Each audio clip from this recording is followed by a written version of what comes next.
Louvado seja Deus. Que mais uma vez com vocês. O pessoal da área VIP, a Tânia já decidiu sentar aqui. Só por causa das coisas. Amém, queridos? Vamos estar juntos mais uma vez para celebrarmos o Senhor, com as nossas vidas, com a nossa comunhão, com a nossa unidade, com aquilo que nós temos entendido em fé. Eu queria que você se colocasse em pé em reverência à palavra de Deus. Foi um versículo bem pequeno, bem rápido, né? Você não vai ficar muito tempo mais em pé. Depois você vai ficar 2 horas sentado. Não, brincadeira. Gênesis capítulo 1, versículo 1.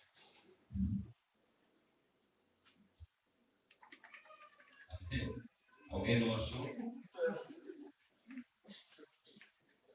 Aí eu vou pedir misericórdia.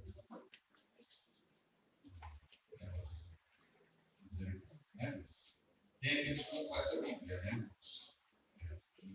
Os que não acham e os que não fazem. Por azar, eu trouxe meu celular. Esse celular. Pedro? Amém.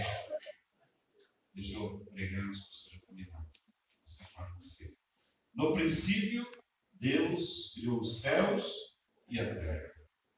O que você repetisse comigo? No princípio, Deus criou os céus e a terra.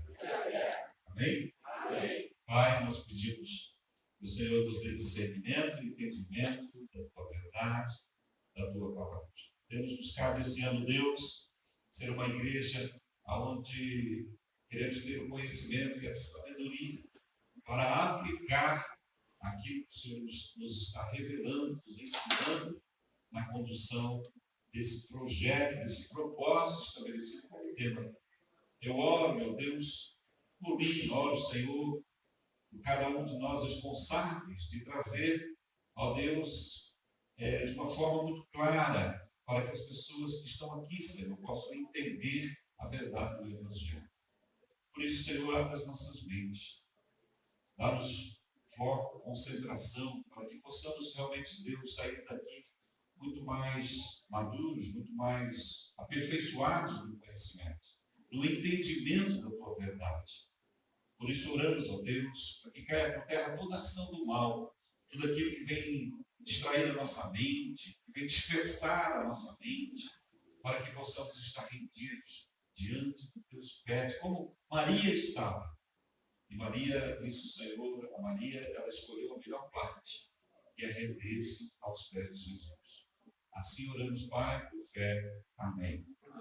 Amém, queridos? Eu queria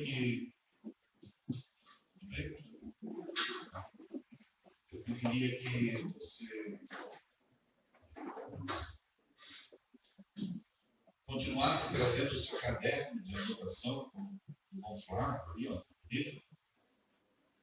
e você anotasse os nossos ensinos, né, para que nós pudéssemos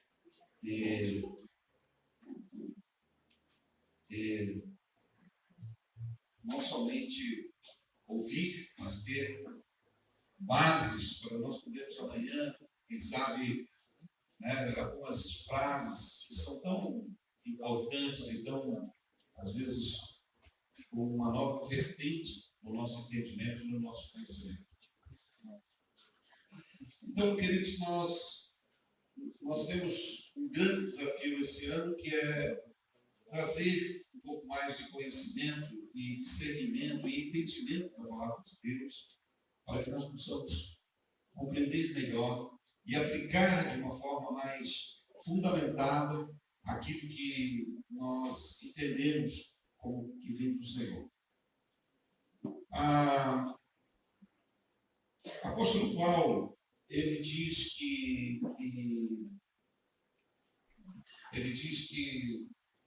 apresentai-vos a Deus um culto racional. E o que é apresentar a Deus um culto racional? Pensar certo. Pensar certo. Nós precisamos aprender a pensar certo.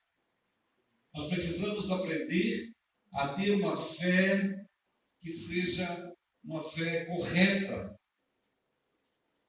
Nós não temos que viver pela linha de pensamentos que as pessoas estão, que a mídia está propondo, ou as ideologias de fé que os nossos avós seguiram, enfim.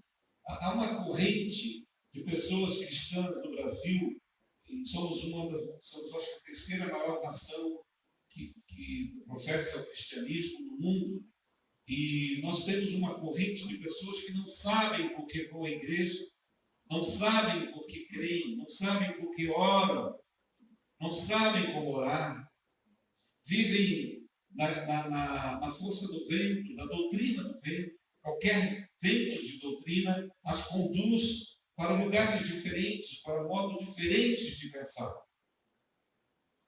E eu realmente gosto de ler e de conhecer tudo e poder, como diz o apóstolo Paulo, reter o que é bom.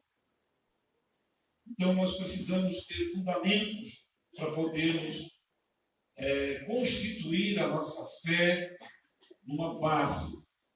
Nós lemos o livro de Gênesis, e o livro de Gênesis diz no princípio. No princípio quer dizer o início, mas na verdade o autor está dizendo que Deus é um Deus de princípios. Deus é um Deus de princípio. Deus não é um Deus de regra. A Bíblia não é um livro de regras. A Bíblia é um livro de princípios. E eu queria hoje tentar fazer com que vocês entendessem o que é princípio. A importância que é um princípio. A importância que é a gente compreender como que funciona um princípio. E eu queria, então, trazer como tema uma vida por princípios. Nós vamos passar alguns slides aqui. O Nelson e eu vamos tentar andar juntos. Uma vida por princípios. O que fundamenta a sua vida? A sua vontade? Aparências? Regras? Ou princípios? O que fundamenta a sua vida? O que fundamenta as suas decisões? O que fundamenta as suas escolhas? Quais são os fundamentos e as bases que você tem para que você possa tomar decisões, fazer escolhas? Como que você faz isso? De que forma você procede? Porque eu queria... Pode passar o próximo slide?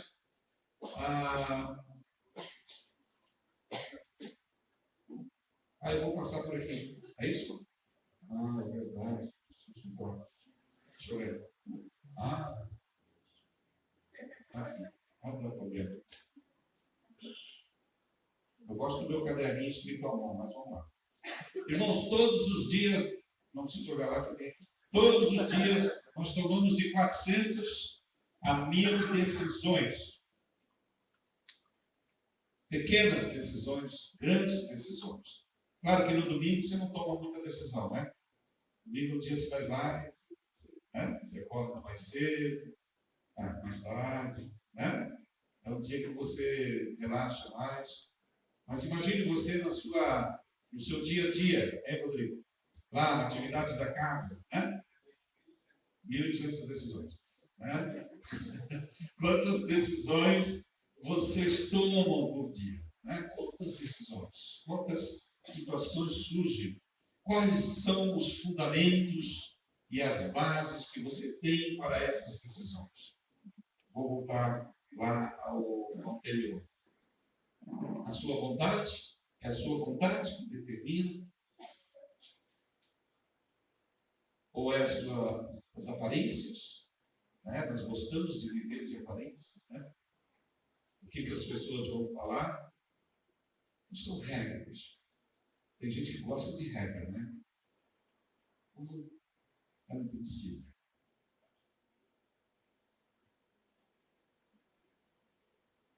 Aqui são alguns slides, né?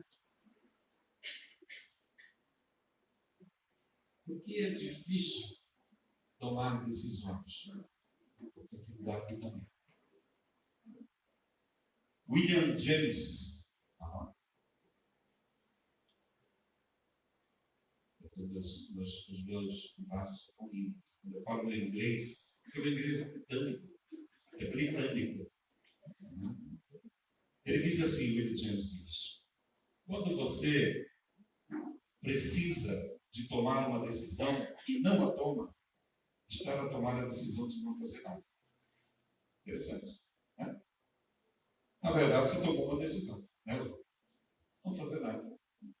O não tomar uma decisão também é uma decisão, né? Albert Einstein, né? Esse é alemão. É alemão, Albert Einstein?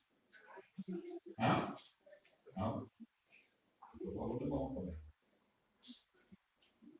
Você sabe o que é mais famoso com o alemão? Outro alemão.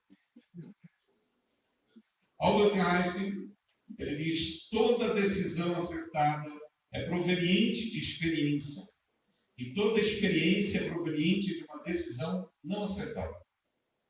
O que Albert Einstein descobriu? A luz? Não? Por quê, Helena?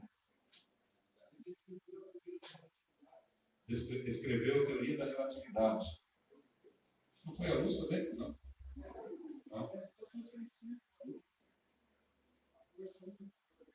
É? Quer vir pregar aqui? Dá para você se conter? Não pode dar chance para pregar. Mas é interessante, brincadeira, Helena. Brincadeira. Mas eu fico bravo comigo. Aí não guarda para certo. É interessante porque ele fala que toda decisão acertada é proveniente de experiência. Né? E nós entendemos que conhecimento sem experiência, ele não tem muito... ele não é um processo de sabedoria. Todo conhecimento que não existe prática, o que é experiência prática? Não é verdade?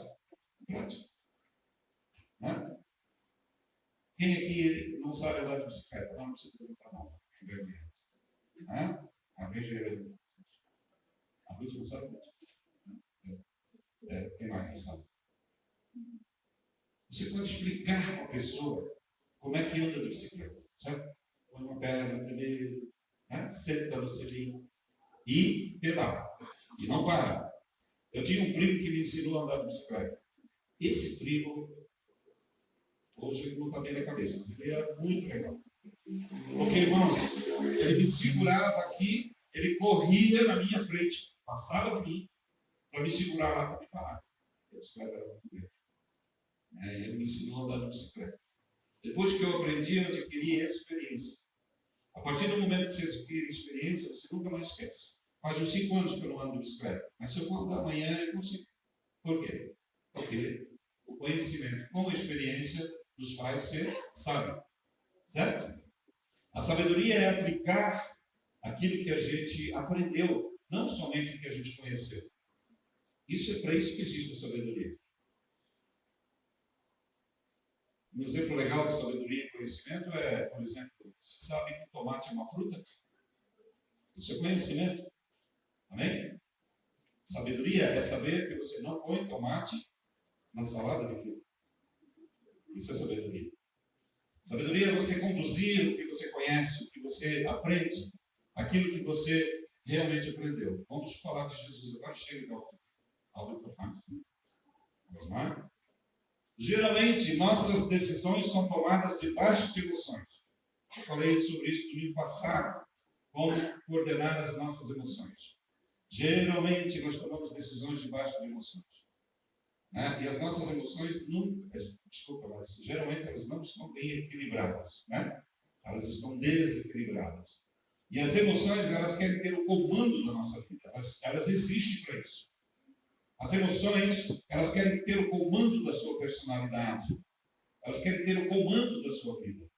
Uma pessoa colérica, sanguínea, né, ela emotivamente ela vive sempre no vermelho. Né? E aí, as emoções sempre querem comandar ela. E todas as decisões tomadas nesse âmbito das emoções, às vezes, elas nos fazem ter arrependimento. Poxa, não devia ter falado, não devia ter decidido, não devia ter mandado ir, no sentido de ir mesmo. Né? Ambiente em que estamos. Né? O ambiente influencia. A psicologia diz que nós somos influenciados pelo ambiente em que vivemos. Eu falava isso lá na casa sexta-feira. Eu disse, tem gente lá que está com 6 meses já sem usar droga. Por quê? Como é que consegue o cabeça dura? Por quê? O ambiente. O ambiente. O ambiente leva você a deixar. Mas para realmente vencer, você precisa renunciar. E renunciar é quando você tem o poder da escolha, o poder das decisões. E você se deixa levar por aquilo que está ao seu redor. Vocês estão entendendo? Amém? Amém. Está quente, né? Irmãos, opiniões de outros, né? Pressão, medo, culpa, sempre nos ajudam. Como um cristão, ele deve tomar decisões. Será que vir à igreja nos ajuda a tomar decisões? Amém? Amém. Irmãos, a igreja é um lugar de... há um princípio que sustenta a igreja. É impressionante. A igreja não acaba. A igreja não termina. Ela prevalecerá, diz a palavra de Deus. A igreja é sustentada por um princípio. É o princípio da comunhão, da unidade, da fé, da devoção. Por mais que tento tirar e excluir a igreja, ela nunca acaba. Por quê? Porque é um princípio ordenado. A Bíblia é um livro de regras? Não, dúvida, né? Não. A Bíblia é um livro de princípios. Princípios. Princípios é aquilo que nos estabelece. É aquilo que nos fundamenta. A regra, ela mantém em ordem um lugar. A sua empresa tem regras. Amém? Lá na casa de apoio tem regras. Né? A sua casa tem regras. Ela mantém a ordem. Mas o princípio, ele é um agente transformador. Quando nós só seguimos regras, nós nos estruturamos externamente. Uma pessoa regrada, ela é metódica. Né? Ela é externamente muito bem, né, afeiçoada, muito bem organizada. Mas uma pessoa que aplica princípios na sua vida, ela tem uma transformação interna. Há uma ação interna. E essa ação acontece pelos princípios estabelecidos por Deus, para todas as coisas.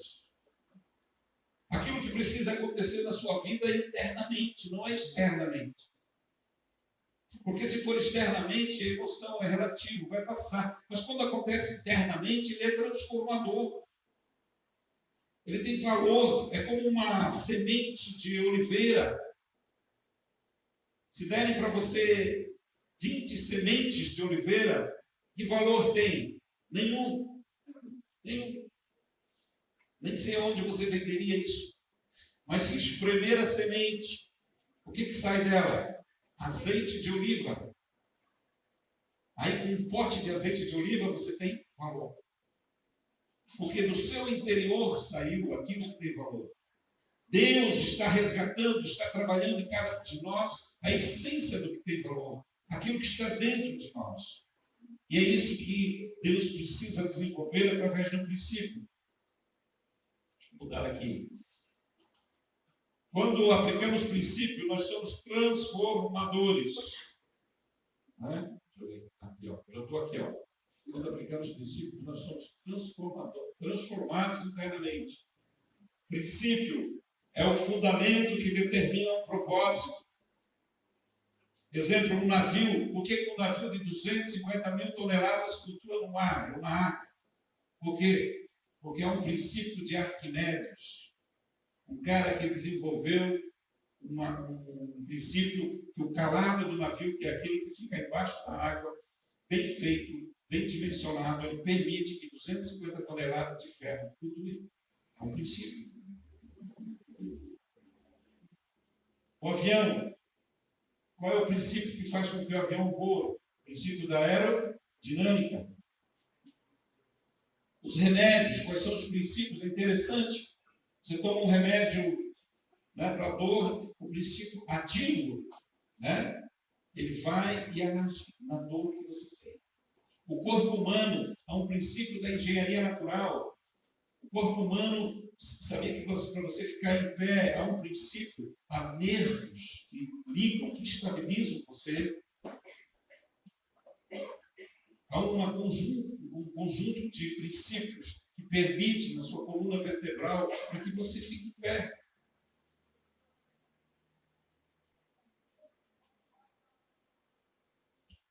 Princípios bíblicos, eles fundamentam as nossas escolhas. Eles fundamentam as nossas escolhas.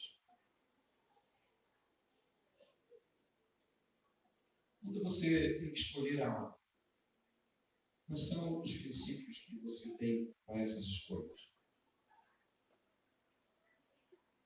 Provérbios 16, de 1 a 4 diz: o coração do homem pode fazer planos, mas a resposta certa vem dos lábios do Senhor. Todos os caminhos do homem são puros aos seus olhos, mas o Senhor pesa o espírito. Confia ao Senhor as tuas obras e os teus desígnios serão estabelecidos. Qual que é a essência desse princípio? No versículo. Onde está o princípio aqui? Onde está? Confia ao Senhor. Confia ao Senhor. Não confie em você, não confie em pessoas. O princípio está, confia ao Senhor. Por quê? O Senhor, no princípio, criou todas as coisas. Vocês estão entendendo? Você acha que Deus não pode cuidar do seu problema? Deus criou todas as coisas com magnitude, com beleza, com transcendência, com imanência. De dentro dele saiu as cores de uma joaninha. De dentro dele saiu a plenitude dos cosmos. Da boca dele ele deu nome aos céus, às estrelas e aos luminares. Diz que os artistas dos Estados Unidos pagam milhões de dólares para ter o direito de dar o nome a uma estrela quando ela é descoberta por algum... como chama o... isso aí. E eles pagam milhões de dólares. Não precisa pagar, nem dar nome. Deus já deu, diz o Salmos. Porque o Salmos diz que Deus as chama cada uma pelo seu nome, para que ela se descortine no céu. E durante o dia, ele chama a estrela maior, que é o Sol, para que ela venha e aqueça a terra. Agora você acha que esse Deus não pode cuidar do seu problema? Confia ao Senhor as tuas obras. Confia. Esses dias eu preguei e eu disse, há um problema que, quando a gente acha que sabe tudo, né? O Sérgio é chaveiro, né, Sérgio? Ainda é? Esses dias ele disse comigo, não perdoe para ele. Amém. Um dia eu vou contar isso. O Sérgio é chaveiro. O Sérgio é chaveiro, já se curioso. O Sérgio é chaveiro. Não acredite em tudo que você sonha. Não é, Sérgio? Amém. E aí o Sérgio é chaveiro, irmãos. E ele quantos anos, Sérgio?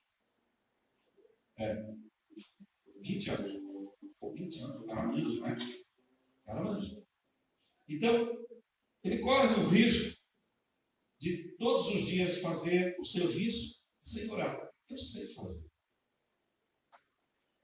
Quantas coisas que a gente diz que a gente sabe, e a gente está enfrentando um desafio enorme com aquilo e não é capaz de confiar ao Senhor as suas mãos. Por quê? Porque a gente diz, eu sei fazer. Para que eu preciso incomodar Deus? Mas você incomoda Deus com um monte de coisa. Então, minha mulher é chata, meu marido. Não, você incomoda Deus com um monte de coisa. Mas com aquilo que você sabe, você diz, eu sei fazer. Deus é soberano sobre tudo, irmãos. Fazer conhecido diante de Deus todas as vossas necessidades. Orações, consultas. Né? O Milton é motorista, né? Há muitos anos. Você sabia que há uma diferença entre motorista e condutor de veículo? Motorista é um profissional. Condutor de veículo somos nós que conduzimos o veículo. Que às vezes atrapalhamos o motorista. Né, meu? Hoje eu estou bom, né? Quantos anos de motorista? 35, né? Hoje você 7. 35. Todos os dias ele deve orar ao Senhor. Não deve, Senhor, me guarda. Por mais que eu sei como me conduzir. Confia ao Senhor. Vocês estão entendendo o princípio? Não importa o quanto você sabe. Não importa o quanto que você tem de conhecimento. Mas confia no Senhor. Descansa nele.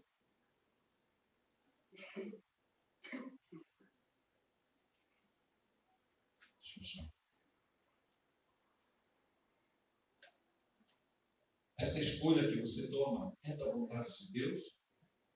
Confia no Senhor dos seus discípulos. Sabe, irmãos, olha essa frase aqui. Quando não sabemos aonde algo começa, não saberemos aonde termina. Quantas coisas a gente não termina na vida? Por quê? Porque a gente não sabe onde começou. Você não entendeu? Eu vou repetir. Quantas coisas você não termina na vida? Porque você não sabe aonde começou. Quando você sabe aonde começou, você sabe aonde termina. É como uma viagem. Né? Você sabe onde começa, você sabe onde termina. É isso que nos faz ter o bom senso do princípio. Por exemplo, você busca conselho quando você toma decisões, ou você busca o conselheiro depois que deu tudo errado? Geralmente é assim, né? A gente busca o conselheiro depois que deu tudo errado. Mas na hora, olha o que diz aqui esse versículo. Ele diz assim, os planos fracassam por falta de conselho.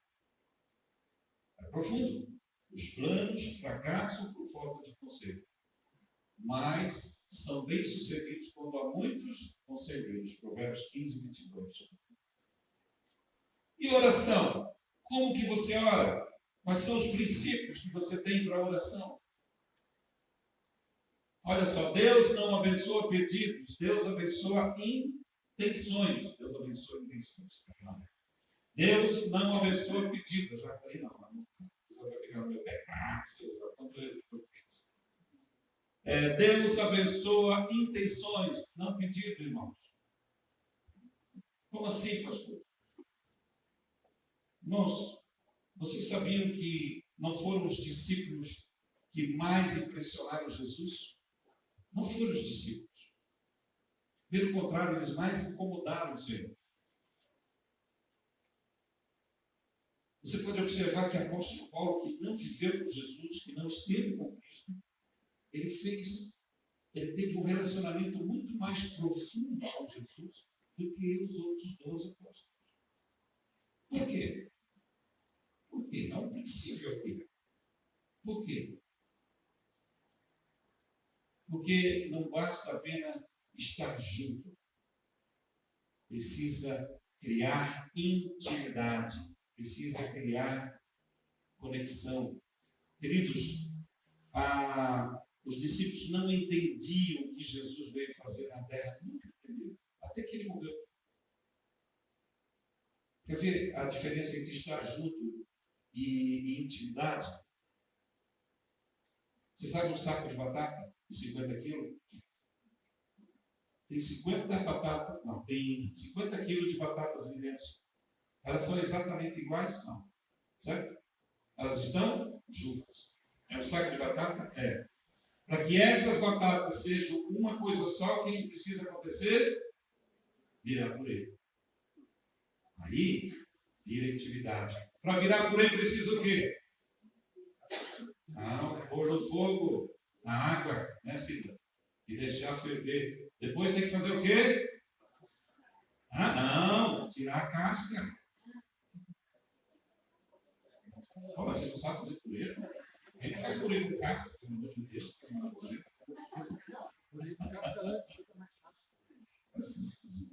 Aí, irmãos, há um processo, amém? Há um processo do fogo, da água e de tirar a máscara. A intimidade é aquilo que nos faz ser quem nós somos diante de Deus. Quantos casais vivem mascarados? Quantos casais vivem uma fachada de um relacionamento? Estão juntos. São até iguais, no sentido de ser batata, mas não estão íntimos. Vocês estão entendendo? O princípio, ele se estabelece por um processo. Por um processo. Que nos torna um. E que nos torna um. É interessante porque os discípulos aqui, Tiago e João, é uma situação em Lucas 9,54, em que os samaritanos não os receberam. Eles chegaram para Jesus e disseram assim: Senhor, nós imaginamos, cara, um Cristo que só amou, que curou pessoas, pastor Carlos, um Cristo que multiplicou os pães, que derramou a essência do amor dos céus. Os caras caminhando com ele, chegaram para ele e disseram assim: é fácil de resolver. Manda fogo do céu e queima todo mundo. Jesus é diferente com a gente? Não, não é? Quando a gente está na carne, a gente diz: oh Deus, queima, queima. Só peca. Né? Lá que ela chama o cara. Mas, queridos, nós precisamos entender que Deus não abençoa pedidos, mas Deus abençoa as intenções. A intenção é aquilo que é profundo. Por exemplo, a mulher fluxo do sangue, ela demonstrou muito mais fé do que os discípulos. O princípio da fé, quando ela tocou em Jesus, né? Jesus disse: alguém me tocou diferente, porque de mim saiu virtude. Houve um princípio naquela mulher, ela tocou em Cristo.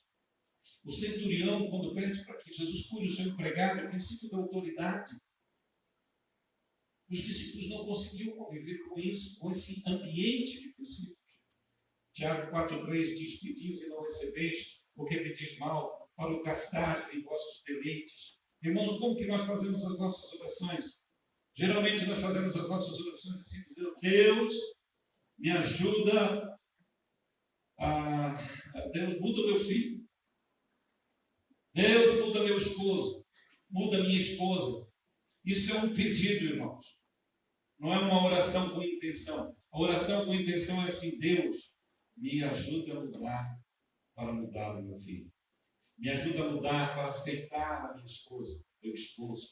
Me ajuda a passar pelo caminho daquilo que eu preciso do amor, da aprovação. Vocês estão entendendo?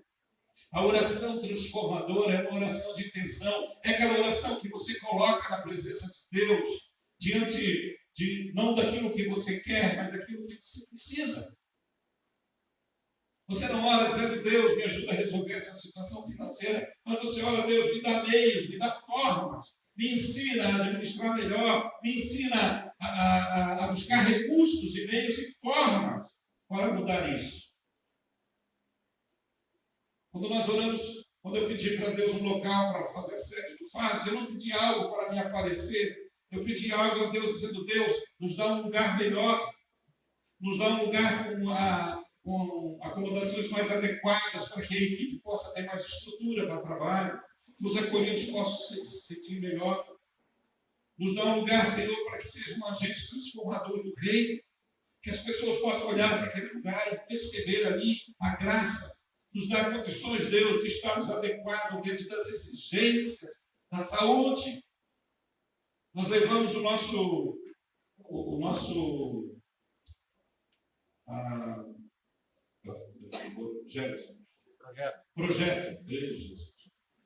Vocês falam assim às vezes, né? Amém. Então, nós levamos o nosso projeto lá na saúde, na vigilância. Na vigilância. Aí, irmãos, ela disse assim, aqui vocês mudam, aqui assim. Nós mudamos e adequamos, né, o projeto segundo a exigência. Isso é de Deus. Isso é de Deus. A gente faz de qualquer jeito, depois ora para que Deus abençoe. Não é verdade? Às vezes eu falo para os meninos assim, então você vai comprar um carro que você precisa. É dinheiro. É não sei o quê. Eu disse, não, você precisa da carteira, infeliz. Porque no Brasil, irmãos, eu não sei a porcentagem, mas as pessoas compram carro sem carteira. É impressionante. Eu vi uma estatística esses dias. E é absurdo o número de pessoas que não têm carteira e que compram carro. Não tem também policiamento, não é? Porque senão, né? Mas, enfim, isso não define. Quando você é uma pessoa por princípio, você faz a coisa certa. Eu estou com um problema do documento do meu carro faz uns 2 meses. Tentando extraviar o nosso documento. Irmãos, eu estou assim, eles não têm nada para resolver, vai sair agora essa semana. Eu estou andando com o recibo do carro. Faz 3 meses que nem o guarda me parou até hoje. Aí você diz assim, para que documento? Nem vou pagar mais aquele taxas. Mas quando nós temos princípios de Deus, nós nos estabelecemos, nos fundamentamos naquilo que é certo. Vocês estão entendendo? A oração que fazemos é uma oração, uma intenção que surpreende Deus. A mulher do fluxo de sangue surpreendeu Jesus. Ele estava no meio de uma multidão, irmãos, são milhares de pessoas. E ele disse, alguém me tocou? E disse, todo mundo te toca, Jeff. Está no meio de uma multidão. Ele disse, não, alguém me tocou diferente. Por quê? Ela chamou a atenção. Houve um princípio de fé nela que saiu de virtude de Jesus. Vocês estão entendendo? O Senhor está olhando aqui, dizendo que há pessoas aqui que estão me tocando hoje. Há pessoas aqui que estão chamando a minha atenção. Por quê? Porque é um princípio diferente. Irmãos, já estou terminando. Princípios para a oportunidade. Princípios para a oportunidade. Olha só que interessante. Oportunidade sem princípio gera maldição. Eu tinha um conceito de oportunidade assim, muito bem formado. Alguma pessoa bem-sucedida, e alguém perguntava assim, por que aquele cara está bem-sucedido? Eu disse, porque ele teve uma oportunidade. Né? A gente sempre fala assim, teve uma oportunidade de emprego, uma oportunidade de negócio. Né? E eu aprendi uma coisa, irmãos. Uma oportunidade sem princípios, sem base, ela vira maldição. Quantas pessoas receberam oportunidades e não têm condições? Eu já falei para vocês aqui a história de um primo meu, que ganhou na loteria. Em 85, ele ganhou em torno de 2 milhões de reais. Você dá dinheiro a um sábio, ele multiplica. Dá um tolo, ele morre. Ele se mata. Ele acabou com a vida dele. Acabou. Acabou com o casamento, acabou com os filhos. A primeira coisa que ele fez foi um grande centro espírita. Ele era espírita. Ele acabou com a vida dele. Hoje nós fomos ver uma exposição de carros e tinha um chevetinho, não sei que ano que era, né? E eu olhei assim e disse, olha, esse chevette, ele chegava a acabar 3 meses e meio.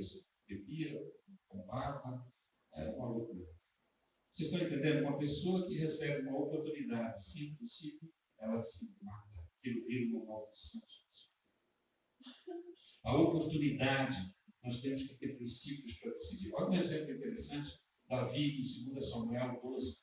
Davi estava no reino, estava no castelo, ele não foi para a guerra e ele estava sozinho. Ele estava andando no terraço. O que ele estava fazendo? Nada. Surgiu uma oportunidade. Quem era? Betseba tomando banho, com certeza nua, né? Não sei, mas enfim.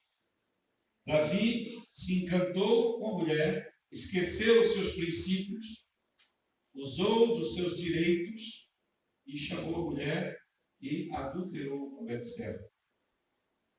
Mais uma coisa que Davi fez, usando os seus direitos, a oportunidade de levar o marido dela para a frente de batalha e ele morreu. Isso foi assassinato. Semana passada eu preguei sobre Davi com relação aos seus filhos. O conflito que Davi tem. Irmãos, nesse ambiente, Davi, ele gera uma grande maldição para a sua família. O profeta Natan, quando confronta Davi, ele diz assim: Deus te perdoou, porque ele se arrepende. Mas Deus colocou a espada na sua família. E aí tem aquela história que eu preguei semana passada. Então, queridos, às vezes as oportunidades sem princípios, elas geram maldições. Sabe quando surge algo e você não tem princípios bem definidos para decidir? Deus é da tua vontade? Isso vai me abençoar. Você busca conselhos. O que vocês acham que está surgindo uma situação? Porque, irmãos, às vezes não quer dizer que toda boa oportunidade é melhor do que você está fazendo. Vocês estão entendendo? Então, quando a gente não tem princípios fundamentados, por exemplo, eu falo lá na clínica, né, por que vocês estão aqui? Surgiu uma oportunidade, uma vaga. Mas se você não estiver aqui com consciência, Deus, quando coloca oportunidades na nossa vida, Ele pede que nós tenhamos a responsabilidade de nos fundamentar na palavra de Deus para decidir. Nem toda oportunidade de que nós realmente.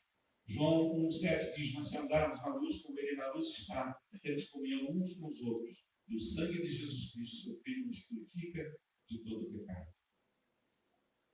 Princípios para decisões. Uma escala de valores, você tem que ter. Deus tem que estar em primeiro lugar, depois você, depois seu cônjuge, depois seus filhos, trabalho, igreja. Perguntar sempre: eu quero ou eu preciso? Princípios para decisões. Tem muitas pessoas que vivem por trabalho. O seu princípio é trabalho. Elas só sabem trabalhar. Eu conheço algumas pessoas que falam isso. Para mim, o que manda é o dinheiro. Princípios errados. A escala de valores nos faz tomar decisões corretas. Amém? Eu quero passar aqui, para cá o ponto. Aqui. Escala de valores. Muitos já conhecem a escala, né? Você já viu essa pergunta? Eu quero, eu preciso? Vocês já notaram que a gente vive pelo que a gente quer e não pelo que a gente precisa? Tá? E geralmente o que nós queremos satisfaz a nossa carne. O que nós precisamos realmente não nos satisfaz. Tá? Há muitas escalas de prioridades que nós vamos burlando, vamos ferindo sem tomarmos decisões. Vamos refletir. Você está lidando com consequências de decisões erradas? O que mais influencia você em suas decisões? Emoção, vontade, opinião de outros, pressão, medo? Põe em prática. Põe em prática os princípios que estão abaixo. Oração, jejum, buscar conselho e planejar antes. Põe em prática isso. Oração, jejum, buscar conselho e planejar antes. Põe em prática. Consegui passar para vocês a importância de princípios, de fundamentos para as nossas decisões. Amém? Marcelo quer. Não?